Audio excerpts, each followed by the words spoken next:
எல்லாருக்கும் வணக்கங்க. இன்னைக்கு நம்ம ஈரோடு அம்மாச்சி சமையல் கிச்சன்ல இன்னைக்கு என்ன பண்ண போறோம் அப்படின்னு பாத்தீங்கன்னா, இன்னைக்கு வந்து முட்டை ஆம்லெட் எப்படி போடலாம் அப்படின்னு பார்ப்போம். இந்த முட்டை ஆம்லெட் சாதாரணமா போடுற மாதிரி இல்லைங்க. இதுல வந்து என்ன பண்ணுவோம், நம்ம வெஜிடபிள்ஸ்லாம் கொஞ்சம் போட்டு வித்தியாசமான முறையில நம்ம வந்து இன்னைக்கு ஒரு ஆம்லெட் செய்ய போறோம். இந்த ஆம்லெட் வந்து சாப்பிட்டாங்கன்னா பசங்க வேண்டானே சொல்ல மாட்டாங்க. எப்படி செய்யலாம்னு பார்ப்போம். நம்மளோட சேனல்ல சப்ஸ்கிரைப் பண்ணாதவங்க சப்ஸ்கிரைப் பண்ணிக்கோங்க. சமையல் குறிப்புகள்லாம் உடனே உங்களுக்கு வேணும்னு நினைச்சீங்கன்னா பக்கத்துல இருக்க பெல் பட்டனை அழுத்தி வச்சுக்கோங்க. இந்த ஆம்லெட் செய்யறதுக்கு ஃபஸ்ட்டு நம்ம என்ன பண்ணுவோம், வெஜிடபிள்ஸ்லாம் கொஞ்சம் வதக்கி எடுத்துக்கலாம்.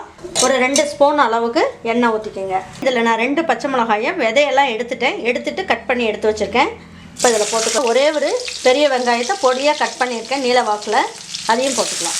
ஒரு கைப்பிடி அளவுக்கு பீன்ஸ் எடுத்துருக்கேன், இதுவும் பொடியாக கட் பண்ணி எடுத்து வச்சுருக்கேன், இதையும் போட்டுக்கலாம். ஒரே ஒரு கேரட் எடுத்துகிட்டு நான் மிக்சிலேயே இந்த மாதிரி பொடியாக துருவி வச்சுருக்கேன், அதையும் போட்டுக்கலாம். ஒரு கைப்பிடி அளவுக்கு கோஸை வந்து இந்த அளவுக்கு பொடியாக துருவியிருக்கேன், இதையும் போட்டுக்கலாம். குடமிளகாயில் ஒரு கால்வாசி எடுத்து விதையெல்லாம் எடுத்துட்டு இந்த மாதிரி நீல வாக்கில் கட் பண்ணி எடுத்து வச்சுருக்கேன், இதையும் போட்டுக்கலாம்.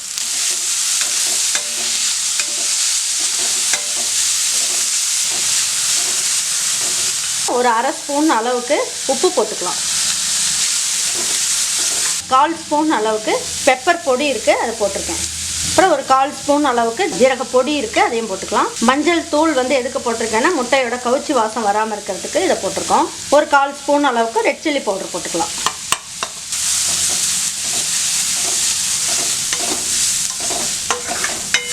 இப்போ ஸ்டவ் ஆஃப் பண்ணிடலாம். இதோட பச்சை வாசமும் போயிடும்.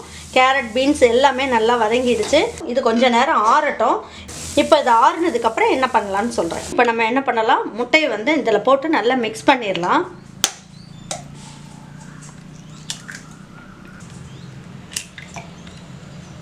இப்போ நம்ம என்ன பண்ணலாம், மிக்சியில் போட்டு நல்லா பல்ஸில் போட்டோம்னா முட்டை வந்து நல்ல நுரை வந்து ரொம்ப நிறைய வர மாதிரி இருக்கும். முட்டை ஆம்லேட்டும் நல்லா பெருசாக கிடைக்கும் நமக்கு.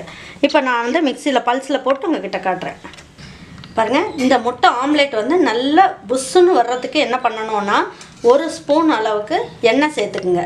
எண்ணெய் சேர்த்துட்டிங்கன்னா ஆம்லேட் வந்து சூப்பராக இருக்கும். நல்லா நுரையாக சூப்பராக இருக்கும். நல்லா திக்காக சூப்பராக வந்திருக்கு. இப்போ நம்ம இதை வச்சுட்டு என்ன பண்ணலான்னு நான் சொல்கிறேன். இந்த காயெல்லாம் எடுத்து இதில் போட்டுக்கலாம்.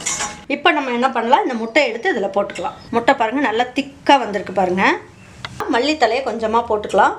போட்டுட்டு நல்லா கலக்கி விட்டுக்கலாம். நீங்கள் எந்த காயெல்லாம் உங்களுக்கு பிடிக்குமோ அதெல்லாம் இந்த மாதிரி முட்டை ஆம்லேட்டில் நீங்கள் சேர்த்துட்டிங்கன்னா ரொம்ப அருமையாக இருக்கும். இதுக்கு தேவையான அளவுக்கு ஃபஸ்ட்டு எண்ணெய் ஊற்றிடலாம். இப்போ நல்லா கலக்கியாச்சு. கல் வந்து ரொம்ப சூடாகக்கூடாது, சூடாச்சுன்னா நமக்கு கருகி போயிடும்.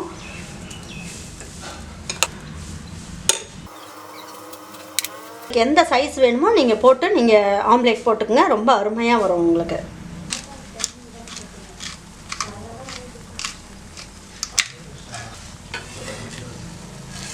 இந்த சைடு வெந்துருச்சு. இப்போ நம்ம இந்த சைடு திருப்பி போட்டுக்கலாம்.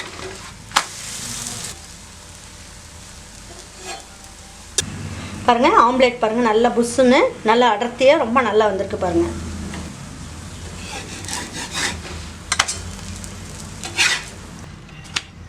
பாருங்கள் சூப்பரான ஆம்லேட் ரொம்ப அருமையாக வந்திருக்கு. நான் இன்னொரு ஆம்லேட்டும் உங்களுக்கு ஊற்றி காட்டுறேன்.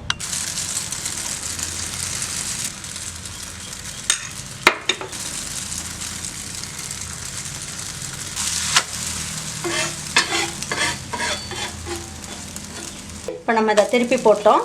இப்போ அதை எடுத்துடலாம். பாருங்கள் இந்த ஆம்லேட்டை நம்ம எடுத்து சாப்பிடும் போது நல்ல வெஜிடபிள்ஸ்லாம் உள்ளே இருக்குது, ரொம்ப நல்லா இருக்குது பாருங்கள்.